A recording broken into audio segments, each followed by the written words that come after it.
अभी जो आपको यहाँ पर सारणी बनाया था मैंने, हाँ वो सारणी आपको पर्सन में मिलेगी।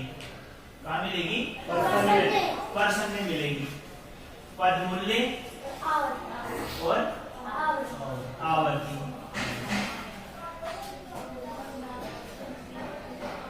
दो, तीन, चार, पाँच, छह, सात, आठ और 9 दो, एक, तीन, छह, 3 तीन, 2 एक दिवस किया। ठीक है। हाँ अब इसमें निरीक्षण करो, देखो क्या देखना है, आवर्ती देखना है। सबसे ज्यादा आवर्ती 6 की है। 6 की है, हाँ ठीक है। 6 के गोला लगा दो। अब इसका पद मूल्य देखो, 5 है। तो बहुलक हमेशा पद मूल्य में से क्या किए जाते हैं? पद मूल्य को x भी कह सकते हैं, आवर्ती को f देखो x में से निकालो। तो बहुलक क्या हो गया? 5। क्योंकि आवर्ती 6 का पद मूल्य 5। एक लाइन का आंसर होगा, एक लाइन का आंसर। समझ में आ गया? ये विधि यही होती है समा। अब प्रवेश करते हैं किसमें? समय विधि में प्रवेश। 3 प्रश्न आराम से कर लोगे। इतने छोटे प्रश्न हैं, इतने आसान है कि 4 नंबर पॉकेट के मिलेंगे। इसके मिटा दीजिए। नहीं मिटाऊं? क्यों? लिखोगे? इसमें देख लो, इसमें उदाहरण नहीं दे रखा है तो उदाहरण आप वो वाला लिख दिया, सेम ऐसा कैसा उदाहरण आएगा, आपका आंसर केवल याद रखना है।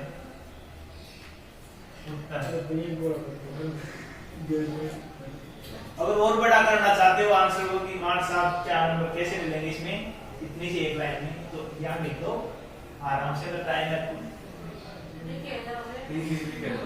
प्रश्नानुसार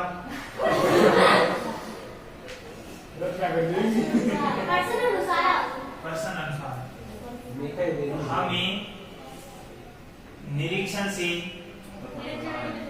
पता चला है कि हमने इसके बारे में सारणी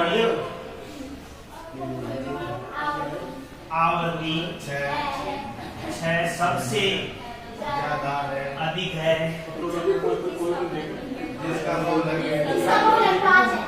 जिसका पद मूल्य 5 है। अतः इससे सारणी का बहुलक 5 हो गए। 4-5 लाइन खूब धाप के नंबर मिलेंगे, ठीक है।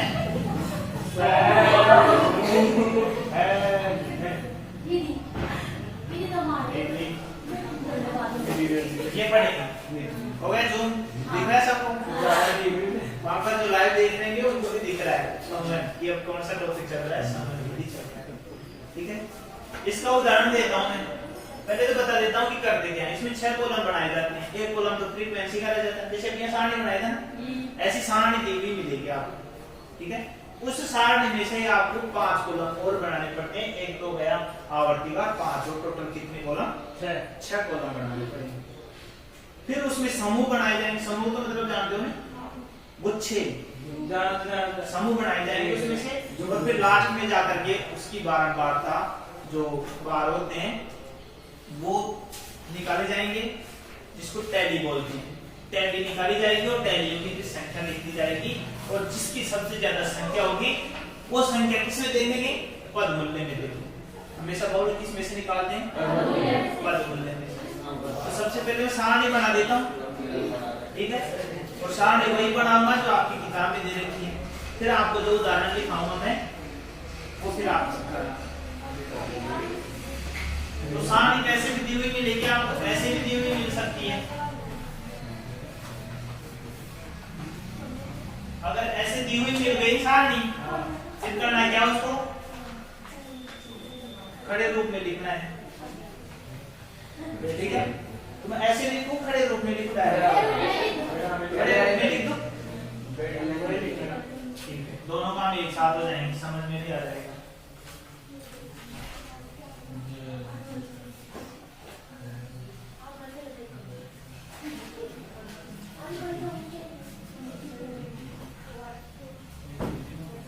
वर्षा दे रखी है सेंटीमीटर में,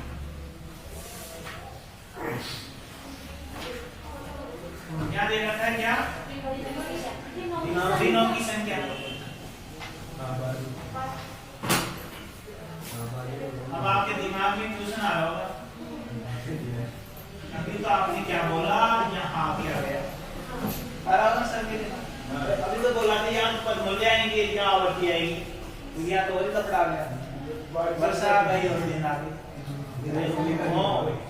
यही पदमूल्य है और यही आवर्ती है। बताऊं कैसे?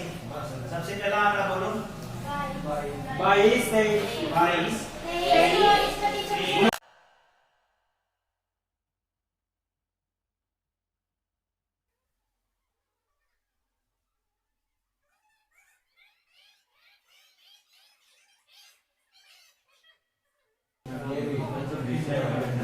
अब इसका मतलब ये है कि पदमूल्य ये है 22 सेंटीमीटर वर्षा कितने दिन हुई, और 23 centimetre 24 centimetre 25 centimetre 26 centimetre 27 centimetre 28। अगर अपने इस विधि से करें तो 11। इस विधि से तो आंकड़े नहीं है, आंकड़े तो खंड श्रेणी में दे रखे हैं। अगर इस विधि से आंकड़े होते नहीं है तो ऐसे होते 22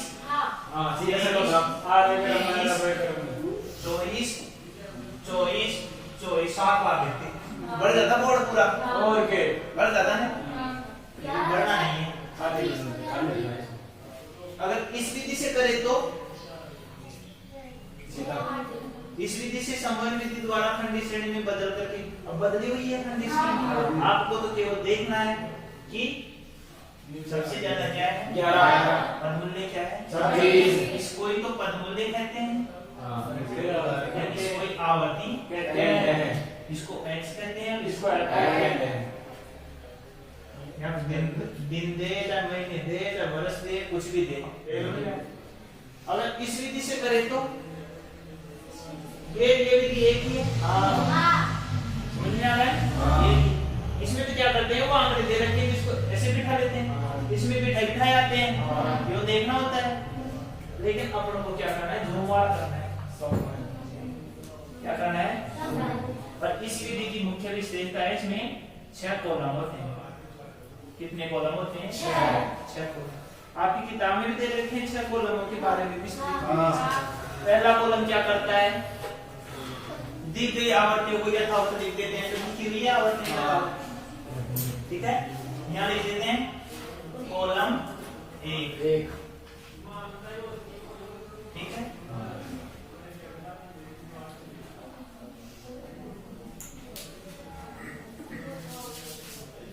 फिर आता है column 2, column 3, column 4, 6, column 5, column 6, column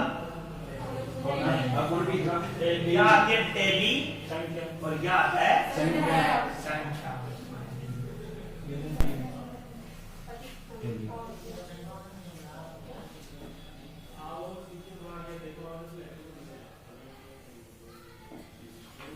सामने टेढ़ी-मेढ़ी बन सकती है, तो घबराने की आवश्यकता नहीं है, क्योंकि मेरे पास स्केल नहीं है, आपके पास तो सबके पास स्केल होगा।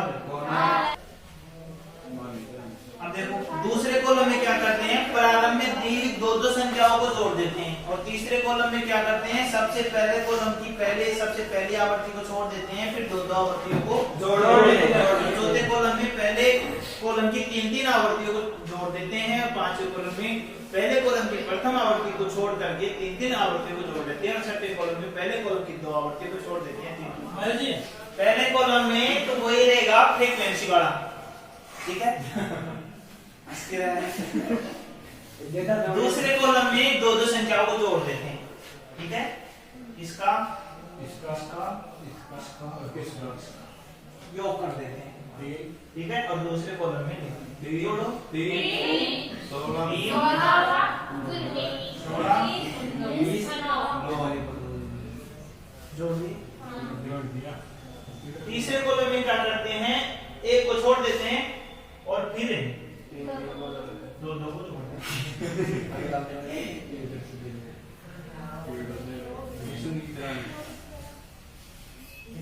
2 को 7 को जोड़ेंगे, समझ में आ रहा है? 9 को 11 को जोड़ेंगे, 8 को 5 को जोड़ेंगे, लास्ट में क्या बचेगा? सब को है ही जोड़ेंगे। चौथे कॉलम में क्या करेंगे, 3 को जोड़ेंगे। किसको जोड़ेंगे? छोड़ेंगे कुछ नहीं, छोड़ेंगे कुछ नहीं, शुरू से जोड़ेंगे। चौथे कॉलम में 3, 1 2 और 7 कितने हुए?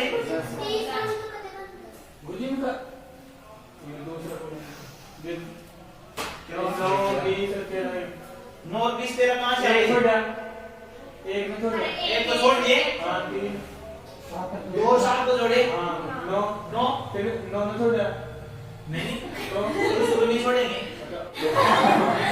पकड़ लिए 9 को 11 को कितने आ गए? 20 और फिर 8 को 5 को 13, लास्ट में क्या बच गया?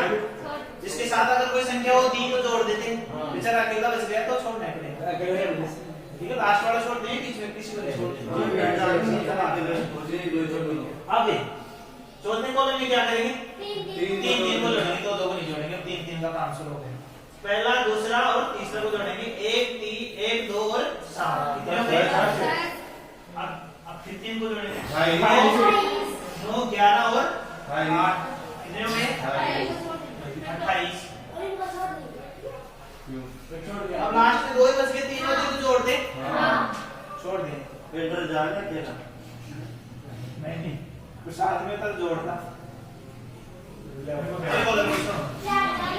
जैसे पहले 2 लिया, फिर 1 छोड़ दिया, अब इसमें 3 लिए, अब 1 छोड़ देंगे, फिर क्या करेंगे? 3 को जोड़ेंगे, कितने आ गए?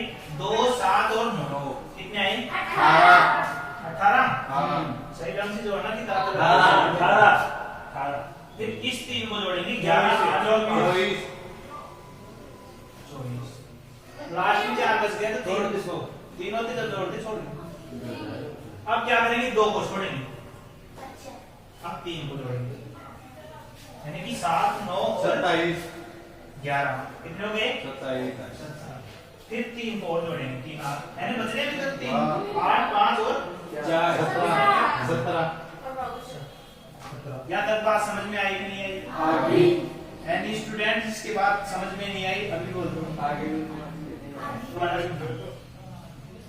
आपको ये सारणी दी हुई मिलेगी, ठीक है। ये सारणी दी हुई मिलेगी, कहाँ तक? यहाँ। अब ये आधी भी हो सकती है, खड़ी भी हो सकती है। खड़ी इसलिए नहीं देते पेपर में क्योंकि जगह ज्यादा आती है और पेपर फिर बड़ा बनता है। तैयार हो? Are you ready? करते शुरुआत समन विधि किसकी? खंडित श्रेणी की, ठीक है। जिसमें आपको एक सारणी दी हुई मिलेगी, आधी या खड़ी करना है। उसके बाद जिसमें 6 कॉलम बनाने हैं। पहला कॉलम तो वही रख देना जो आपको आवर्ती दे रखी है, ठीक है। आवर्ती वाले कॉलम को कॉलम नंबर फर्स्ट, फिर column number second, third fourth fifth और सिक्स्थ। दूसरे कॉलम में क्या करना है? जो फ्रीक्वेंसी आवर्ती की जो कॉलम है उसकी 2 संख्याओं को क्या करना है? जोड़ करके दूसरे कॉलम में लिखना है, ठीक है। तीसरे कॉलम में क्या करना है? पहले आवर्ती का पहला कॉलम की संख्या को छोड़ देना है और फिर 2 संख्याओं को क्या करना है? लास्ट में 1 बच जाए तो उसको भी छोड़ देना है, ठीक है।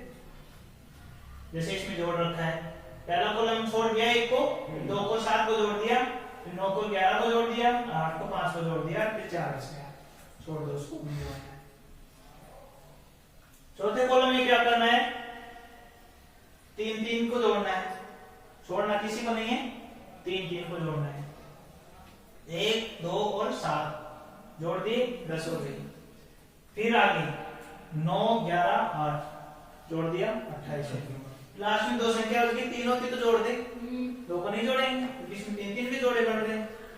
इसमें क्या करना है, एक संख्या को छोड़ना है और फिर 3 3 के जोड़े बनाए। एक संख्या किसको छोड़ना है, आवर्ती में से 1 को छोड़ना है, फिर 3 3 के 2 7 और 9 को जोड़ना है, 18 हो गए, फिर 11 8 5 को जोड़ना है, 24 हो गए। लास्ट में 1 बच गया तो छोड़ देंगे।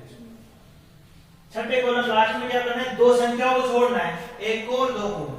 शुरू के 2 कॉलमों में 2 संख्या को छोड़ देना है और फिर 3 3 को जोड़ना है, 7 9 और 11 कितने हुए 27, 8 5 और 4 कितने हुए 17। यानी कि इसमें तो 2 2 को जोड़ना है,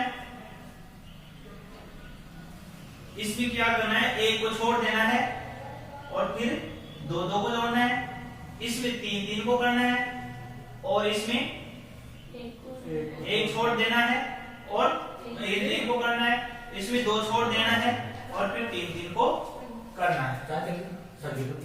मामूली है लाइट स्वास्थ्य के लिए हानि नहीं बहुत बढ़िया दिए। ठीक है, यहाँ तक की बात समझ में आ गई।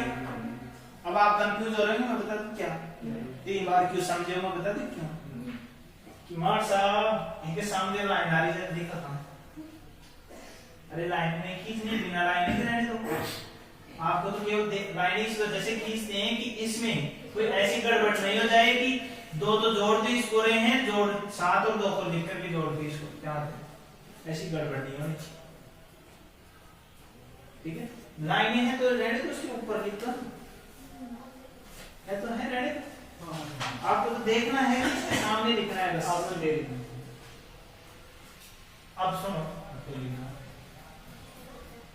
इसमें तो संख्याएं आ रही है ना पूरे 6 कॉलमों में, उसमें देखना है सबसे बड़ी कौन सी है। 28। इसमें बताइए सबसे बड़ी कौन सी है, 11।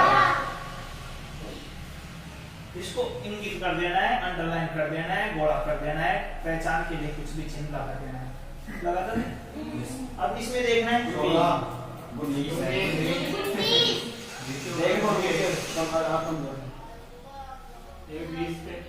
20 इसमें 20 28 तो 20 24 27 2 के नहीं लगाना है, 1 के लगाना है, सबसे बड़ी है उसकी। अब टैली में क्या करते हैं, टैली का मतलब होता है जितनी संख्या है उसको एक संख्या या 12 बार तक टैली भी कहते हैं, ऐसे लिखना है। अब ये कैसे लिखना है, इस कॉलम में देखो 11 सबसे ज्यादा है, तो 11 के जस्ट सामने एक संख्या, एक डंडा लगा दो।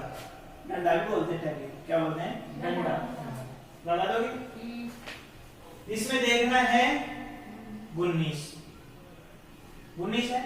अब 19 में ये देखना है कि 19 किस किस संख्याओं को जोड़ने पर बना है, 11 और 8। तो एक तो 11 के आगे लगाना है और एक 8 के आगे लगाना है।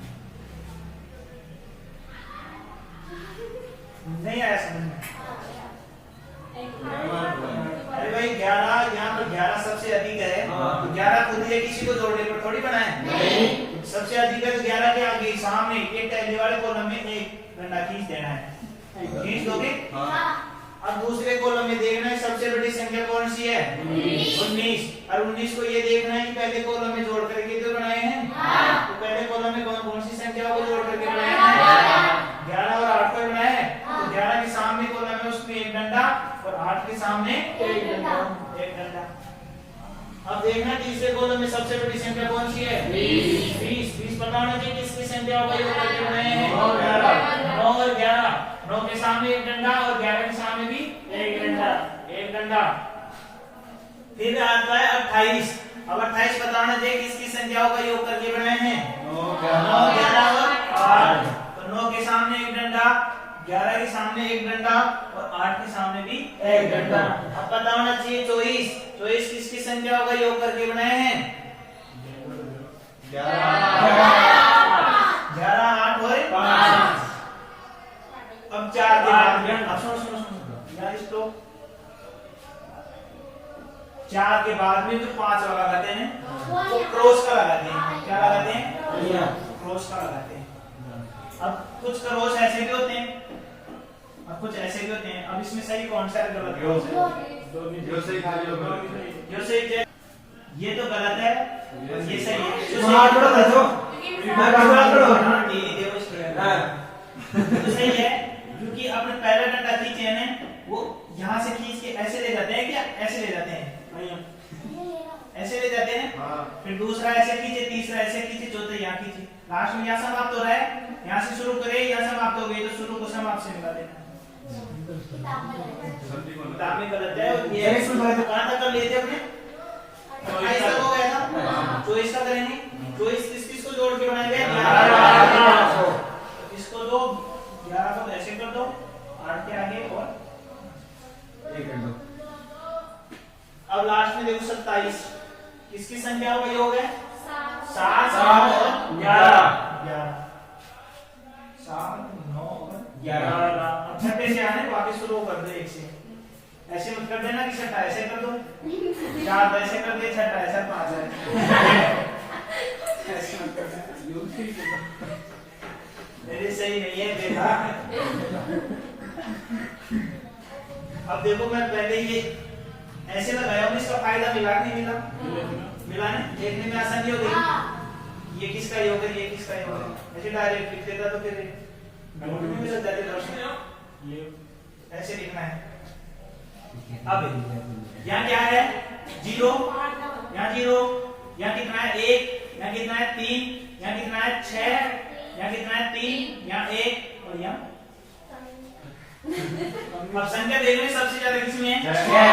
6 के सामने एक पदगुल्य देखिए 26। हमेशा बोलो, मैं आपको बताया था कि पदगुल्य या एक्सप्रेशन निकालते हैं तो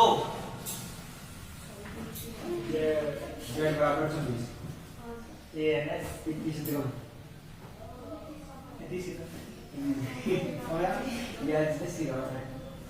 गया बोलो। ये हो गया आपका जीवन संबंध विधि कंप्लीट।